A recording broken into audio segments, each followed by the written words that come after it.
For a great cup of joe, there's one thing you should know. Your morning brew can also be playful. Buff Boy Brewing guys make the temperature rise, and you surely feel naughty when you swallow our coffee. If you want some real heat, give your mouth a fine treat. You will want some more, rest assured. Buff Boy Brewing, you can't get enough of. It's time for The Scribble, your weekly fix of celebrity chats, bizarre stories in the news, and basic random chatter with best-selling author and syndicated radio host Jeremy Bradley. Make sure your seat is in the upright and locked position and your barf bag is securely in place. Here's Jeremy Bradley. Thank you very much, Larson. Jeremy Bradley here. This is The Scribble. How do, ladies and gents? Thanks for tuning in at thescribbleshow.com and on SoundCloud and iTunes. Well, summer's officially here, right? Didn't it just start a couple of days ago? It is Friday, June 23rd. Happy weekend to ya. So we are just over 1 week away from a really huge broadcast that we are producing live for Canada's 150th birthday. Shout out to our Canadian friends, of course. And you Americans, when you're done bashing Donald Trump, I hope you tune in for something that we are working on. It is called Canada Day Live. You can go to canadadaylive.ca. And we have got music artists from every province and territory in Canada talking about their favorite Canadian moments, places, things, you name it. It's a 150-minute broadcast. We are live on July 1st. Now, we are live for 150 minutes. Let me just preface that by saying it's a live event. We have a lot of celebrity guests. It's probably going to run longer than an awards show, okay? But let me just give you some of these names. And you don't even have to be Canadian to know who some of these people are. Alan Doyle, he was in the group Great Big Sea. Natalie McMaster, great fiddler. Dean Brody, great country star. We had him here on this show a couple weeks ago. The Trews. Susan Aglukark. Cody Prevost. Bare Naked Ladies. Terry Clark. Doc Walker. Rock Voisine. Those are just some of the names that are appearing on the show. It's going to be a good time. Again, it's called Canada Day Live with Jeremy Bradley, of course. And I had the idea. I'm going to take credit for it. Let me be honest with you. I was on the couch one afternoon. It was in mid-May, and I thought, I got to do something for Canada's 150th birthday. I mean, I spend a lot of time out of the country, and our radio show audience is American, and so we wouldn't do anything really for Canada Day on that show, on those radio shows. So I thought, what can we do? So we're going to live stream a broadcast. So anyway, then I was like, well, could I do like Canadian music for 2 hours? You know, what can I do? And I swear I had this idea all to myself, and then I thought, in that afternoon, okay, let's do something about like every province and like get representation. So maybe like the mayors of all of the major cities, like the capital cities, I'll get the mayors and do interviews with all of them. And then I was like, that could backfire because people don't necessarily like their politicians. And then I thought, well, we've got this music thing, so what about artists? Okay, well, I've got a whole bunch of celebrity friends and artists who have been on our radio shows before, so let's see what I can do. And so then I just started thinking of the celebrities that I know or have interviewed.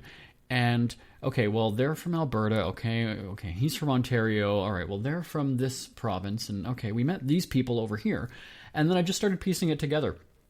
And I swear to you, I mapped it out on just a blank piece of computer paper. I started writing out names, and then found contact information. Some of them I just messaged them personally, and I'm like, hey, do you want to come on the show? This is what's going to happen. And then on Monday, when I bring it up to folks at the office and on a conference call and things like that, I was just like, this is the idea. This is happening. 150 minutes. Like at first I thought 2 hours is enough. And then I was like, wait, 150, that's 2.5 hours. Pretty cool. 150, it's a sign. Let's do it. And then as we started booking all of these guests, it was like, oh crap, it's probably going to be longer than 150. So we'll see how it goes. But again, canadadaylive.ca. And we've got one more podcast before Canada Day anyway on July 1st. So I'll give you a nice reminder next week on the show here. But definitely, it's a streaming thing. It's audio. It's not video. So I didn't want to. A couple people were asking if it was going to be. Are we going to do like a Howard Stern where we've got video of showing me sitting and talking into a microphone? Well, no. What's the point of that? And it's also a holiday, so I'm not going to expect somebody to sit in front of their computer for 2.5 hours If it's a nice sunny Saturday, people are going to be out and about. Maybe you're sitting on the back deck or you're whatever. So if it's just streaming audio, you can just have a listen and laugh along with us. There's no music or anything. We're talking for 150 minutes. And like I said, we're talking about our favorite Canadian moments and places and things and just exploring the country because there's so many incredible places. With our radio shows, we've gone from Nova Scotia and Newfoundland up to the Yukon, down to Vancouver Island and everywhere in between. So we're just going to recap those moments and relive that and talk with our celebrity friends. So it's going to be a good time. Again, it's called Canada Day Live. You can look that up online, canadadaylive.ca. I'm looking forward to it. It's going to be a good show. Airfares go up and down more than planes themselves. Pricearazzi.travel has you covered when flight prices change on Expedia.com. If the prices drop, you'll be sure to know about it. There's already so much to remember when you travel, and you shouldn't have to worry about paying more than you needed to on your flights. Let Pricearazzi.travel keep an eye on that for you. Your biggest concern should be if you've packed enough money to buy all the trinkets you really don't need, or if your swimsuit shows off enough skin in all the right places, or that while you are away, the kids have enough food in the kennel and that the dogs get to school on time. Wait, flip those last two. Simply register your email address with Pricearazzi.travel and then book your flights on Expedia.com. Your itineraries are automatically sent to Pricearazzi, and you could do your happy dance if the flight becomes cheaper in 24 hours. Better yet, you could actually end up flying for free. And who doesn't love free, right? Find out how to save on your Expedia flights at Pricearazzi.travel. Avoid bank account turbulence and sign up now at Pricearazzi.travel. Jeremy Bradley here on The Scribble. I've got a story for you. I know you're shocked by that, but I told a story a couple weeks ago on our syndicated radio shows, and it's not that it fell flat. I think that I didn't have enough time to fully explain. Actually, no, I did have enough time to fully explain. I don't think people just got it, though. April is a very big month for me anyway, because I've had a lot of business ventures that have started for some reason in April. I don't know if that's just the month that I am more motivated or feeling creative, but I've launched a lot of things. We started our top of the charts, like our top 40 music show in April, 11 years ago now. We started my Speak Free with JB website 12 years ago in April. So I don't know. So I went on this rant about how I don't want to say that I'm blessed or lucky, because I have done everything that has made me successful. And so I said that I think that people don't give themselves enough credit. Even when you watch award shows and the actors or whoever is winning, they thank everybody that's close to them. But how many times do they go and say, you know what, I want to thank myself, though, for not giving up and being as talented as I am and working as hard as I am? Because there's nothing wrong with doing that. As an entrepreneur, again, I started several years ago. I didn't have the support from a lot of people. In fact, my brother, actually, when I started doing the Speak Free with JB website, I remember him mocking me going, "Speak Free with JB," and I still hear that now. And all these years later, I go, you know what? It's 11 million hits, and it's led to my syndicated radio shows and best-selling books and a lot of great success for me. So yeah, I wouldn't say that it's been luck. It's me. So I thank myself for my persistence, my creativity, my drive, my energy. And I've had a lot of roadblocks and hurdles come my way. I don't want to make it seem like it's just been an easy road. It hasn't. But certainly you need to thank yourself first. And I guess at one point I sort of misspoke on the radio show saying, you shouldn't be thanking the people around you. That's not what I meant. What I meant is you can't give them credit for you meeting your dreams or reaching your dreams or succeeding in what you wanted to do. Yes, people can give you motivational speeches and push you along and try to pick you up when you've had a bad day. But at the end of the day, it's been you. And so what I thought was like this big empowering kind of speech ended up falling flat like a Pepsi commercial. And I don't know, I felt bad about it because I guess now the way I was explaining it, it's just like empower yourself and be grateful and be proud and thank yourself is what I mean. Yes, it's great to have support from people, which I do now. Is it too little too late for me? Well, that's not the point of the story. But certainly, take credit for what you've accomplished and what you achieve and give yourself praise. Praise yourself. Thank yourself. Do that because I just think that goes a long way. Yes, you can rely on people in your life to give you kind words and to pick you up when you've had a bad day, but it's ultimately you. And so that's really what I meant by that. And I think that anybody who's done the entrepreneurial thing will get it. And yeah, I don't know. I really want people to give themselves credit. When I had this reflection when we celebrated 12 years of the Speak Free with JB website, it was great to acknowledge people who have been there since the beginning and brought me kind words and encouragement and all that other stuff. But at the end of the day, it was me. So as much as I maybe looked to people for support on those bad days, and they did tell me not to give up or whatever the case may be, it was me that ultimately did it. So as much as I thank them, I thank myself for pushing through and doing it. So that's my little rant there. Now I'm saying it again, and it still comes across as being like selfish and only think of yourself. But at the end of the day, when you're an entrepreneur, sometimes that's really how you feel, though, too. Like, you feel like you're the only one slugging it out and that people won't understand the struggles that you're going through. But certainly, anybody who's done it gets it. And if you have done it and you're listening to this, you probably get it. And if you disagree with me, again, I'd love to hear from you. In this world, though, where if we disagree with somebody, we tend to lash out and rip their face off, I don't want to hear that, but I would like to hear your stories. You can send me an email, live@jbonair.com, live@jbonair.com. Who are the Kardashians feuding with now? What did that little thug Justin Bieber do this time? Who's getting hitched? And who's headed for Splitsville? Hear the latest celebrity news and gossip every day on Entertainment Wrap-Up. The good, the bad, the ugly, but mostly the ridiculously hilarious. It's all recapped in this daily segment at entertainmentwrapup.com. Have a laugh at the expense of the rich and famous when they take themselves way too seriously. It's 3 minutes of time-wasting fun at entertainmentwrapup.com. Check out Entertainment Wrap-Up at entertainmentwrapup.com. Brought to you by Speak Free Books. Jeremy Bradley here on The Scribble. I was grocery shopping the other day. Now, as much as I hate shopping, I can grocery shop for a good 2-3 hours with the best of them, and I'll go up and down every aisle. I will check out every single frickin' product in that store. And they also tell you that you're not supposed to go grocery shopping when you're hungry. And I wasn't hungry last weekend when I went, but for some reason, I just felt the need to get a bunch of junk food, and I'm not normally a junk food person. So I bought cookies and onion dip and just a whole bunch of stuff that I don't really need but was wanting. And so it wasn't that I was emotionally eating on the weekend, but I sat and I ate almost the entire bag of Chips Ahoy just in one sitting.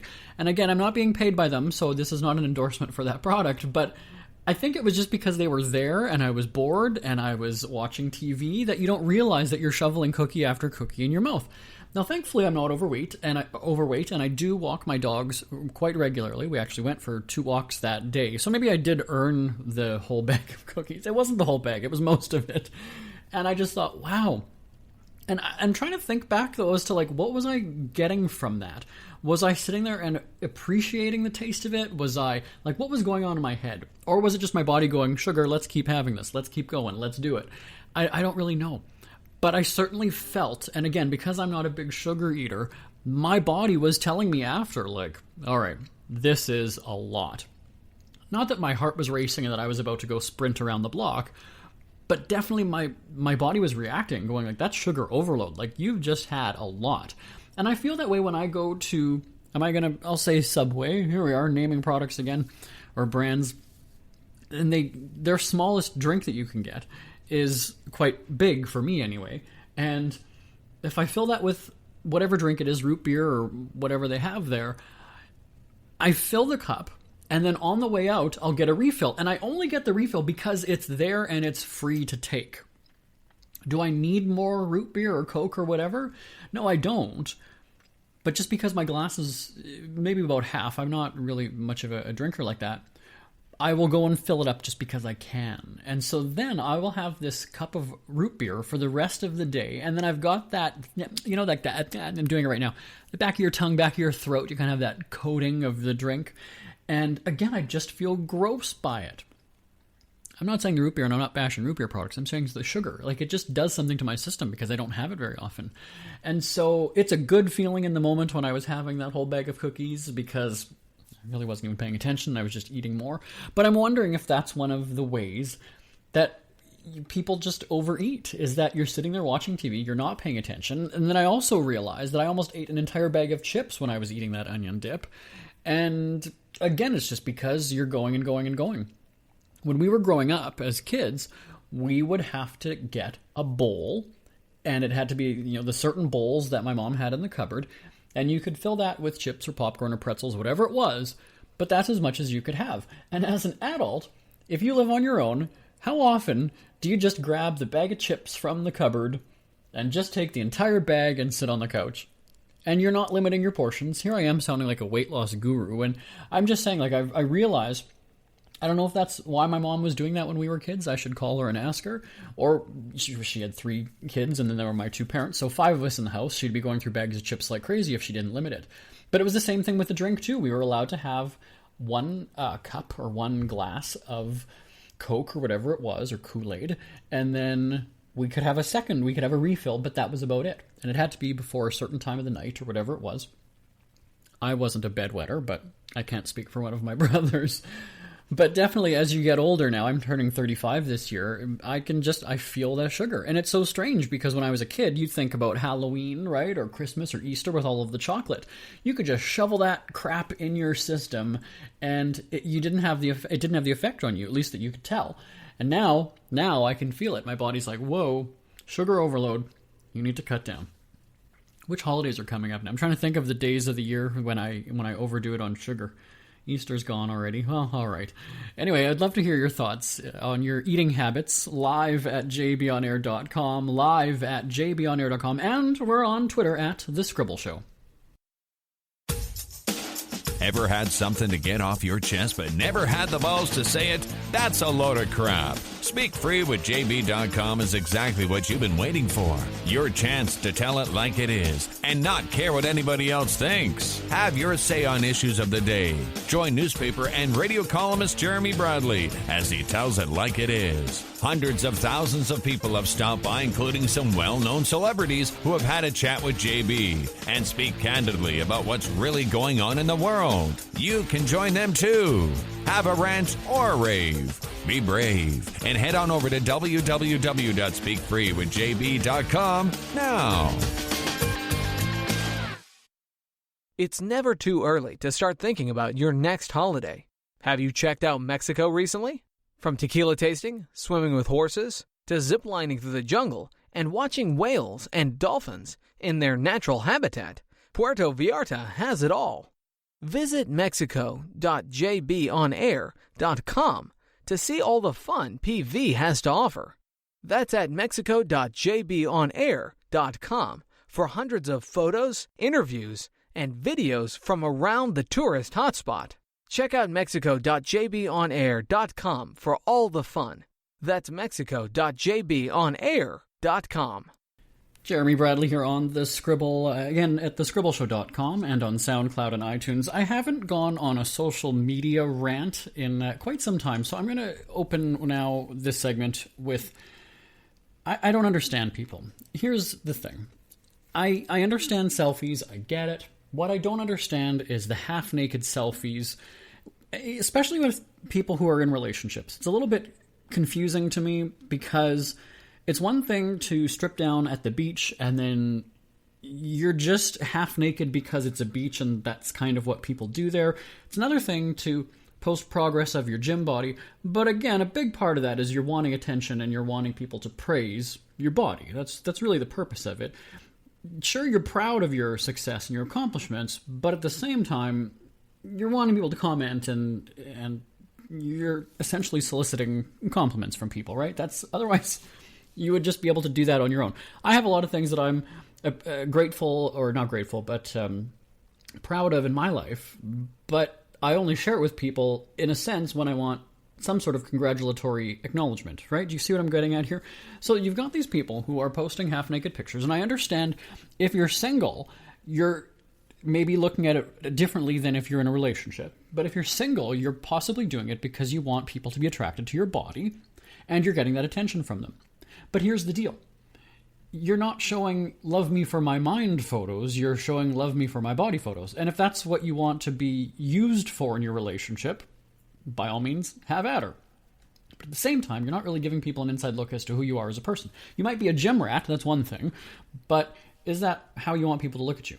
And so it's funny that people will show off their body, and then I've got a friend, he's a gay guy, who is making great progress with the gym, incredible body, there you go, I'll admit it, I'm not going to say his name though, but posts all these pictures, just what I've been describing, and then gets annoyed that people are just sort of, it's not called sexting, I guess, if you're on Facebook and getting messages. I guess it's just your dirty messaging, I guess is what you call it.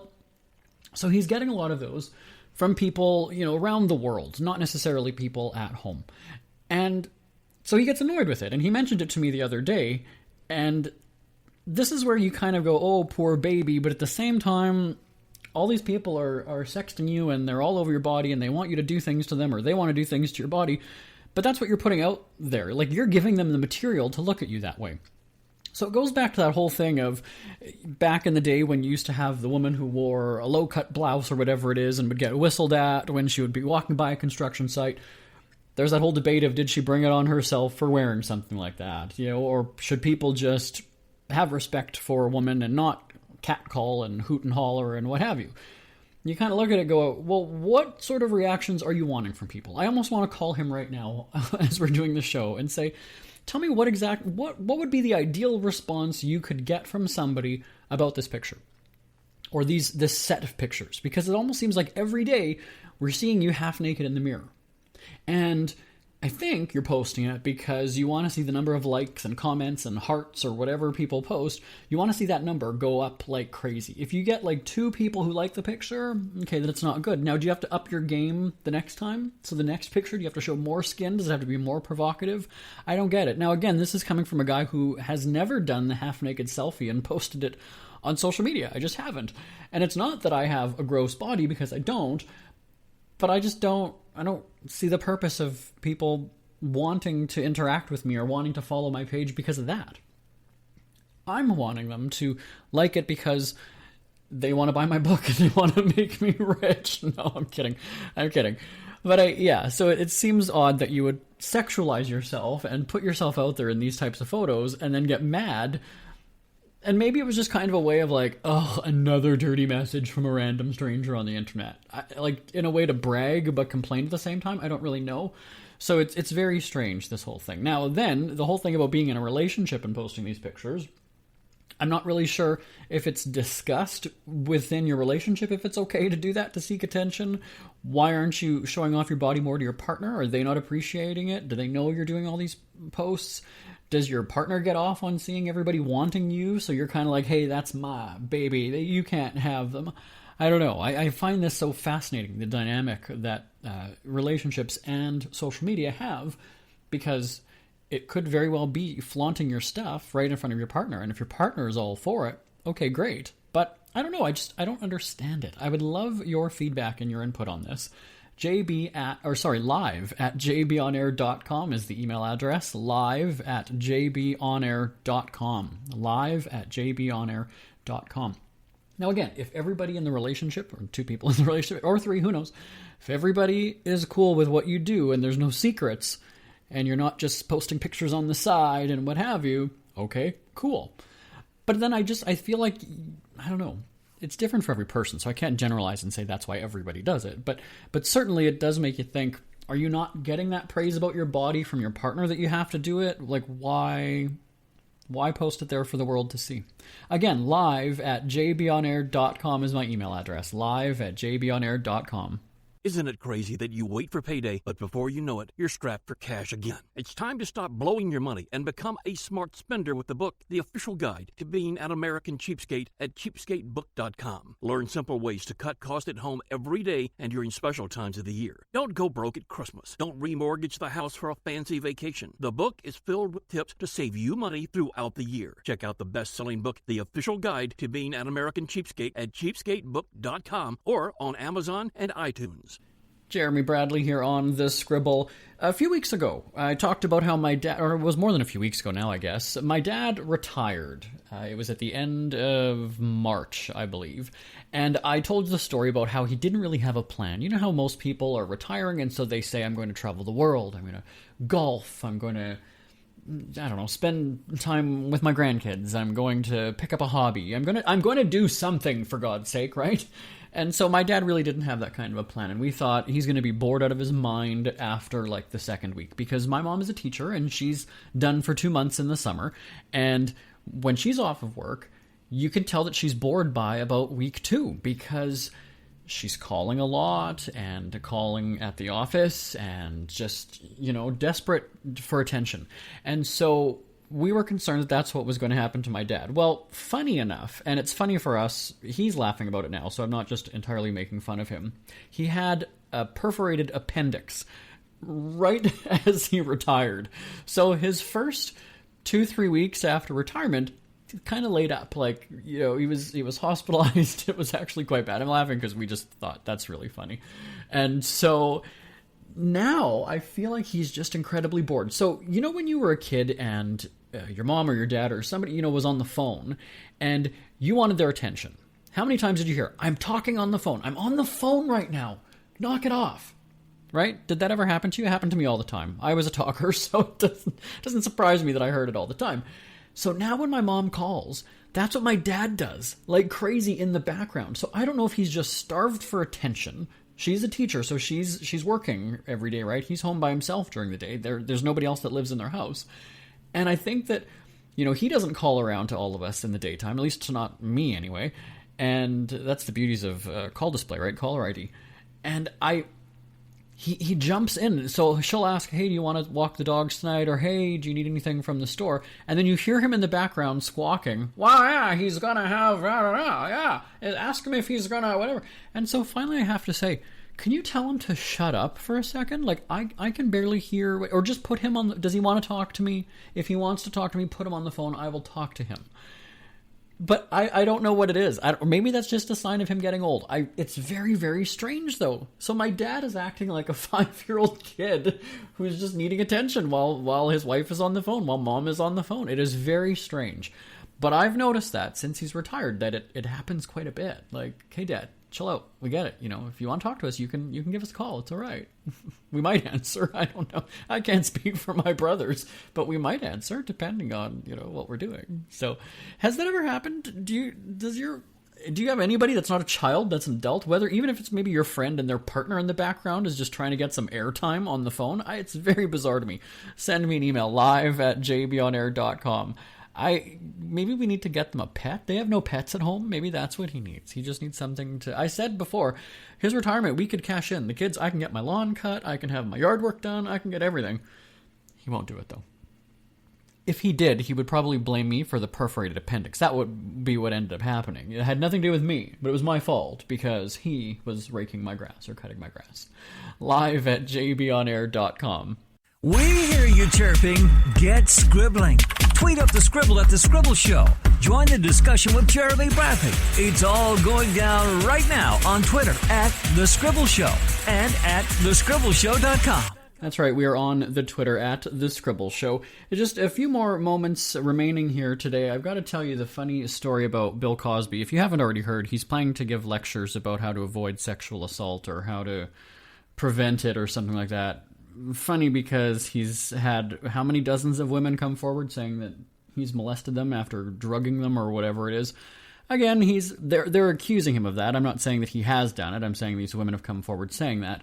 And of course, you've by now heard about the mistrial where Andrea Constad, the jury couldn't come up with a unanimous verdict. It was 10-2 at one point, 11-1, but in the end they couldn't agree after, I think it was like 50-some hours of deliberation. So Bill Cosby giving words of wisdom. He might want to lend his support to the Bachelor in Paradise cast. You heard about that where there was alleged misconduct and Warner Brothers shut down production, sent the cast home. Earlier in the week, Warner Brothers had said, the investigation is complete, there was no misconduct, and it's good to go again. Karine and DeMario, they had whatever they had or didn't have. He feels like his reputation is now just burned because he's being accused as a predator, really. And then Karine went on the show with a boyfriend, but yet she's doing oral sex stuff with a guy in a pool. She's still apparently with the boyfriend, so whatever. Well, Saturday, on our weekend entertainment wrap-up show at entertainmentwrapup.com, we talk about how the contract is phrased that the producers and owners of the show can basically do anything they want, which is not surprising because if you've seen these reality shows, you know that people get pretty messed up. But it actually spells out that they can edit footage, they can manipulate it, they can ruin your reputation, they can do whatever they want, and these people are willing to sign away their lives. So I want you to check it out, entertainmentwrapup.com, and then click on the weekend segment, entertainmentwrapup.com, weekend, and you'll hear about the crazy contract that Bachelor in Paradise and many of those reality shows have. entertainmentwrapup.com. My name is Jeremy Bradley. This is The Scribble. I will talk to you same time, same place next week. Feel free to give me a shout live at jbonair.com. Bye-bye, everybody. Want more Scribble? Check out thescribbleshow.com for past shows, celebrity interviews, cheapskate tips, and more. That's at thescribbleshow.com and on Twitter at The Scribble Show. The Scribble is a speak-free media presentation. If you want some real heat,